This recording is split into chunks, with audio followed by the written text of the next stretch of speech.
Hi there BookTube, my name is Daniel, welcome back to my channel Guilty Feet. I've got no rhythm whatsoever.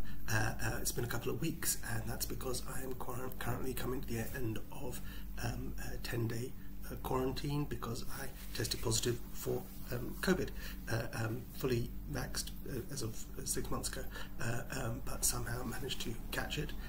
Came down, with a temperature when I got myself tested. There's a drive-through testing here, very easy, and wasn't expecting anything. Just went and got tested for the sake of it, and came back positive and had less than ideal few days. So I've been locked in my bedroom. This is me here in my bedroom. My wife moved out. My son came, took the car and ran away. My daughter moved out. My wife has been working from home in the other room all week. She tested negative. Everyone else is fine. It's just Plague Boy here. It hasn't been super pleasant, but would have been no doubt a whole lot worse had I not been vaccinated, as I am king of underlying conditions, and nothing's been terrible. Temperature, headache, nothing, a bit of lethargy, though hard to tell, but nothing worse than that. I'm fully catered here. I have my water bottle, I have my remote control for the ceiling fan, and also control the bedroom light from here. I have the remote control for the air conditioning. I have a damp cloth for soothing brow and red eyes, and really now, finally, a week after my diagnosis, I am starting to feel a bit normal again. I managed to do some reading at the beginning, then had 3 or 4 days of nothing, got nothing done at all, and now thankfully starting to feel back human again. And it's now Thursday. On Sunday the doctor is supposed to release me from quarantine. Excuse me if I do cough a little, but I'm a lot better than I was. Anyway, sending warmth and feelings of solidarity with anyone else who's been under the weather, and this too will pass. So, summary of the last 2 weeks of reading, some of which was actually quite fine. So I think I just started Klara and the Sun by Kazuo Ishiguro, Nobel Prize winning, Booker Prize winning Kazuo Ishiguro, when last we spoke, and I just loved every bit of this, from start to finish. It's everything that I want from Ishiguro. I think it's his finest work since It Remains the Day. That means I put it ahead of Never Let Me Go. It's just a terrific piece of work about faith, about humanity, a bit about prayer, which is odd, but that is Klara's relationship with the thing she believes is what gives her life, which is the sun, and the way she turns to the sun to help and pray for the health of her companion. I found it very, very moving. There's so much stuff that we've seen here before. There's so much Pinocchio, Spielberg's AI is directly in this, which is of course references Pinocchio and the Blue Fairy and all that. None of this is startlingly original, except that it's written by a master, and I think that added element of the and I believe, or at least that was my reading of it, that it is something about faith, human faith, and then artificial faith, or what the nature of faith if an artificial being has it and believes in prayer and help and divinity and something beyond one's understanding. I don't think he's coming at it from a position of this is what you should believe, but I think he's addressing it in a way which is asking questions of who we are and our humility in the face of things smarter than us, which may be artificial intelligences. If we encounter something which is superior to us in every way, how does that make us relate to ourselves and our place in the universe? I don't know, maybe that's all a bit too much, but either way, I thought this was a stunning, terrific, philosophical, but not overly wanky philosophical novel, that I thoroughly enjoyed, and just delighted that you know, we read a lot of modern stuff and we read modern novels, and to come across something which fulfills and hits all those pleasure buzzers and is enjoyable and challenging and delightful as this is a joy. This is why I still read modern novels, and you know, I'm sorry that he's an old guy and part of the canon, but I'll take this over, you know, almost every other new book that I've read recently. Klara and the Sun, Kazuo Ishiguro. After that, I read the first of a 3-part series, and this is it's called The End. X-Men, Book 1, X-Men Dreamers and Demons, and this was an attempt by Marvel to do a sort of Dark Knight Returns for the X-Men. If none of that means anything to you, then I apologise. You know, so way back when Frank Miller wrote a comic book series called The Dark Knight Returns, which was an out-of-continuity story set in the future, and it's the last Batman story. And it's, you know, Batman has been retired, and the Joker is being released from Arkham because they think they've cured him, and that's the starting point for how is this going to end. And it revolutionised comics. It came out as a 4-issue prestige format series, and has been collected and reissued and dozens and dozens of times since then, and it stands up. It's absolutely outstanding collection. But a 4-issue series, even though the individual issues were slightly longer than a normal book, a normal comic book. It's a standalone 1-volume book that you can read now. Years later, and then that kind of idea has been done with a bunch of other characters as well. And this is a sort of version that they're doing for the X-Men. The great thing about this is written by Chris Claremont. Chris Claremont was the writer of the Uncanny X-Men comic book series for the longest time. He was I think responsible for the relaunch of the X-Men, originally in Giant Size X-Men and then Uncanny X-Men 94 onwards, and he wrote that series for maybe 100, 150 issues, something like that. So he was absolutely instrumental in turning the X-Men from, they'd kind of been forgotten in the 60s, revamping them and turning them into the megalith that they became. And you know, so those revamped X-Men included Wolverine, included Storm and Colossus, and a whole bunch of people that you meet.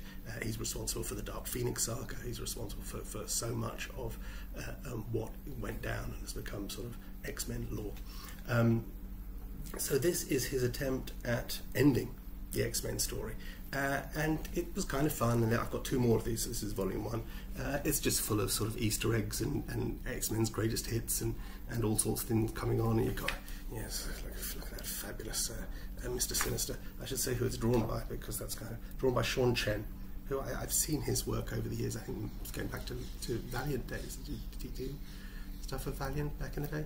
Anyway, so there's some great imagery, and there's some lovely the Brood and Madeline Pryor, and then obviously the Phoenix is in there, and Charles Xavier and the Shi'ar Empire, and all the good stuff. If you have any love at all of the X-Men, you might get a kick out of this.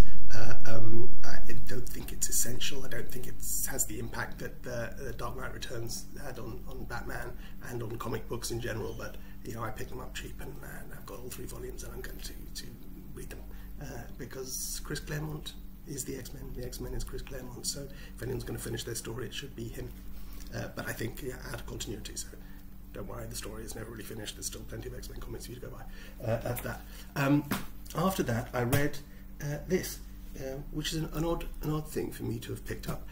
But I'd noticed it when I think it was published, and then I just sort of saw it on eBay one day and said, yes, I fancy reading that. And this is Neil Tennant, 100 Lyrics and a Poem. Confusingly, including 100 lyrics by Neil Tennant and a poem. If that means nothing to you, Neil Tennant is the singer and lyricist for the Pet Shop Boys, and actually he's involved in writing the music as well, but primarily the lyricist.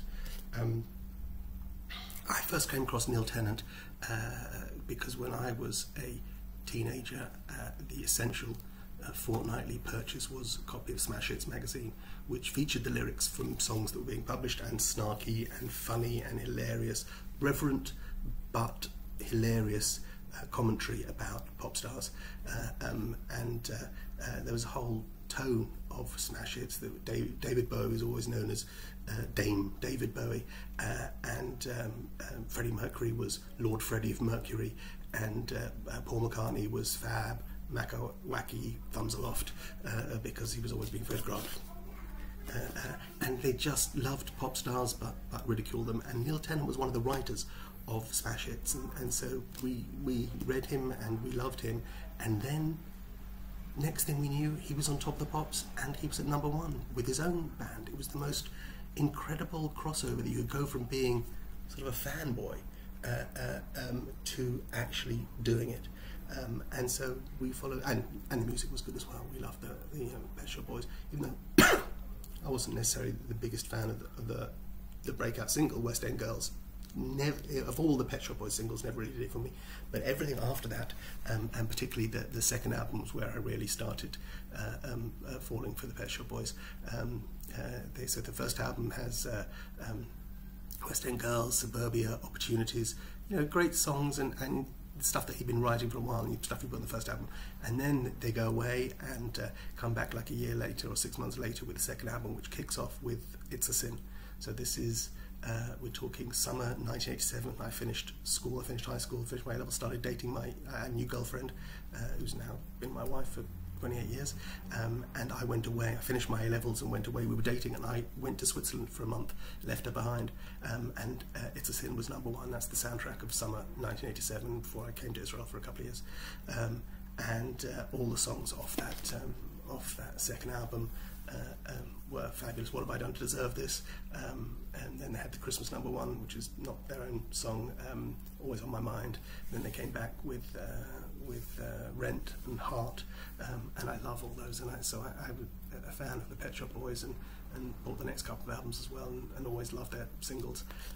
So got to see them live on my birthday in Israel, in my hometown, which was a weird experience, because when they first started, they were never going to be a live band, and then when they did play live for the first time, it was it's just an incredibly theatrical production. I think it was produced by Derek Jarman, and it was only going to be on, and there was only like one a venue in London that could actually stage this Pet Shop Boys live extravaganza. Anyway, years later, they started just touring with, I guess, a backing track and the two of them, and singing maybe couple of backup singers, and they actually played here in my local town. They have an amphitheatre, so it's not even a main venue. I don't live in Tel Aviv, I live in one of the suburbs, but they played here, like 15 minutes from my home, in an amphitheatre, the same amphitheatre where my kids had their graduation party, and I saw the Pet Shop Boys there, and that was fabulous. Anyway, that's enough about me and the Pet Shop Boys. This is nothing more than it says. There's an introductory essay by Neil Tennant. Oh, I should point out, when I bought this from eBay, I seem to have a signed copy, so thanks for that, Neil. There's an introductory essay by Neil himself. Not Neil himself, Neil Gaiman, Neil Tennant, who's a different Neil himself. And then each lyric, which for no really good reason, the lyrics are presented alphabetically by title. Doesn't make sense. I might have preferred if they were chronological, but there's a little note after each one. Now, there's many of these lyrics that I didn't know. I'd say I'm a fan of the Pet Shop Boys, but I haven't listened to all their deep cuts or maybe some of the later albums. What's amazing through it is I had a sense of what Neil Tennant was interested in. I guess I hadn't really put together, and seeing it cumulatively was a very moving experience. What it was like having living as a gay man, living through the AIDS crisis. So he starts out, he's born in the early 60s, and he comes to London in late 70s, early 80s, and becomes famous in 86, 87. There's a lot of melancholy here, and there's a lot of sadness, a lot of loss, and it's very moving. reading it all together.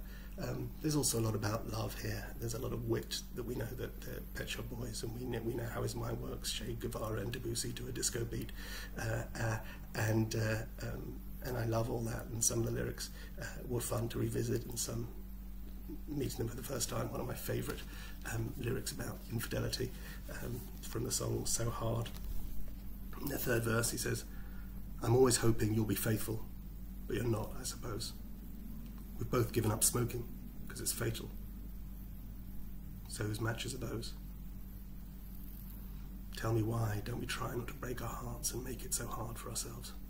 I love that. You know, I brought to tears a couple of times just reading them, and makes me want to revisit some of these songs and listen to some of the ones that I've never heard, but the lyrics themselves are devastating. Really enjoyed this bit more than I thought I would, actually. Neil Tennant, 100 lyrics and a bone. After that, I did something I've done a couple of times before, 4 or 5 times before.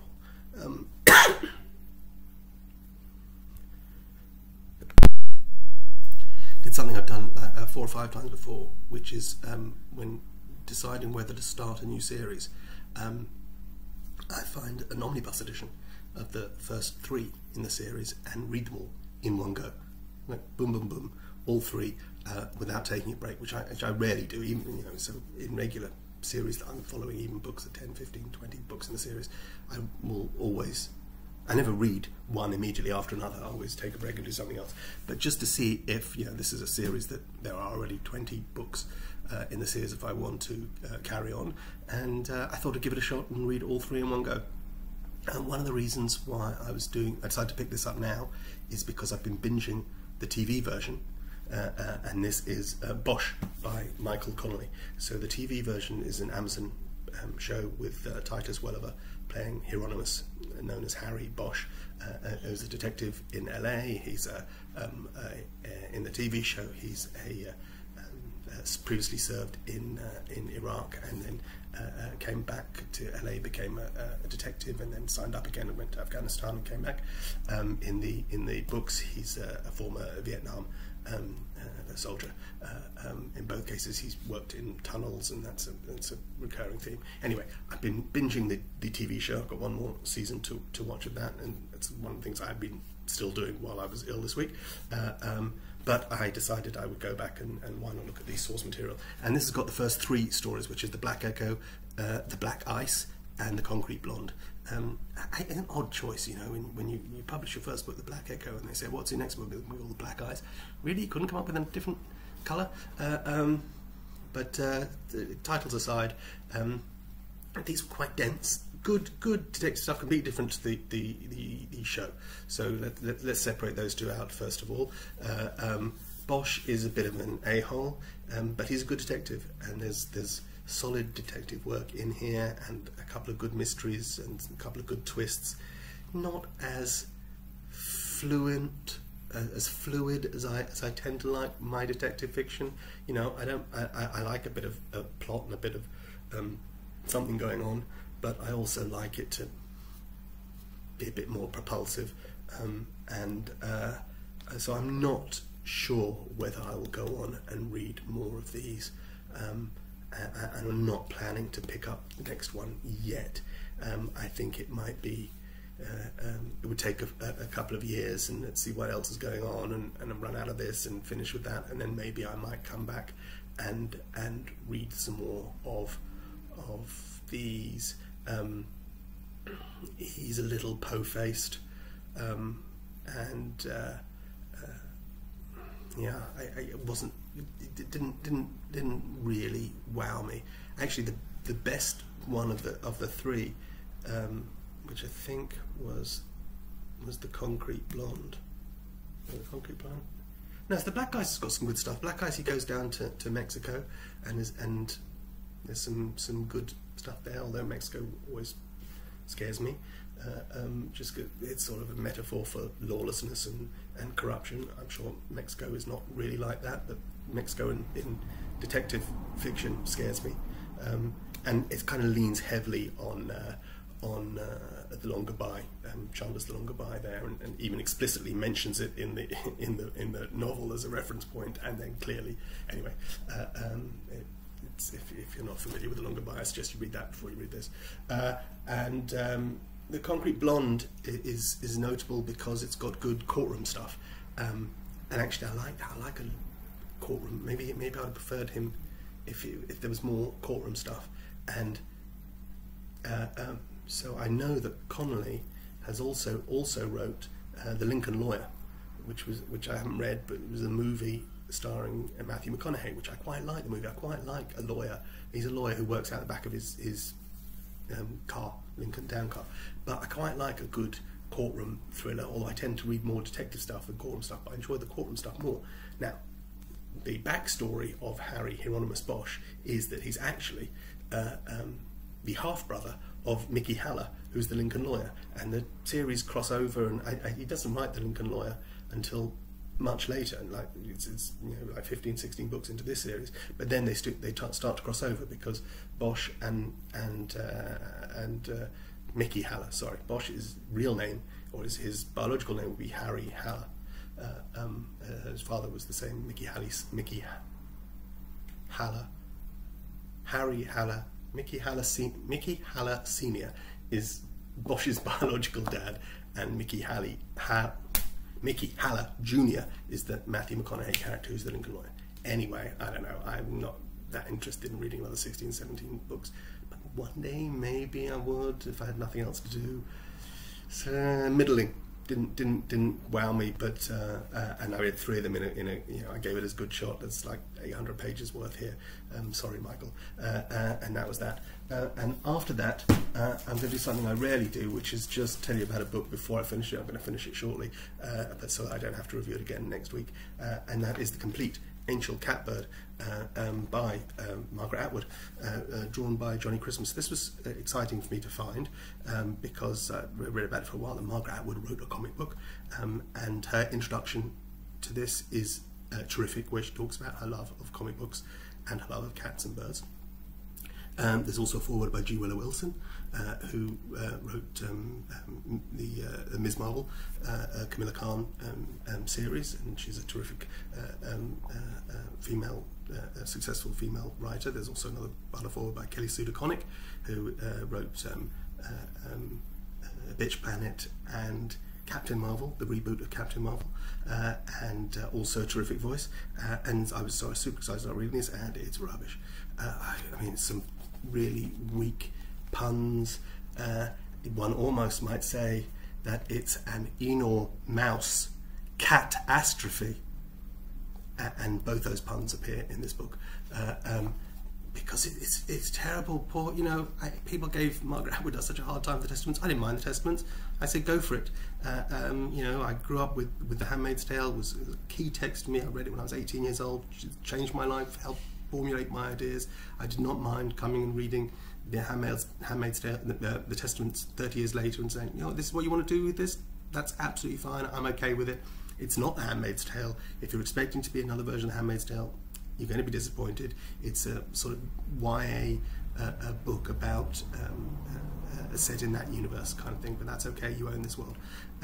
This is a book about half cat, half humans, half raven, half humans, half half cat, half owl, half human, and Atwood acknowledges that that's 3 halves.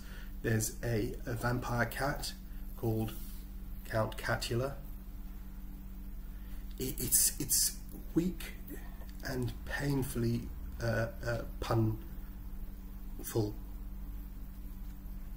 punfully painful. There's a lot of rubbish in it. I just desperately trying to get to the end of it now, so I can be done with Angel Catbird. Don't recommend. Awful. And as soon as I've done that, I'm going to start looking forward to the last in the quartet, Ali Smith Summer, and hopefully I'll do this weekend, and that'll be a good return to form after Angel Catbird disaster. And that's it. That's enough of me from my sick bed. Done. I'm done with COVID. Getting back to normal. Should be back to work on Sunday, Monday, and I'm going to try and upload this now. Take care. God bless. Bye.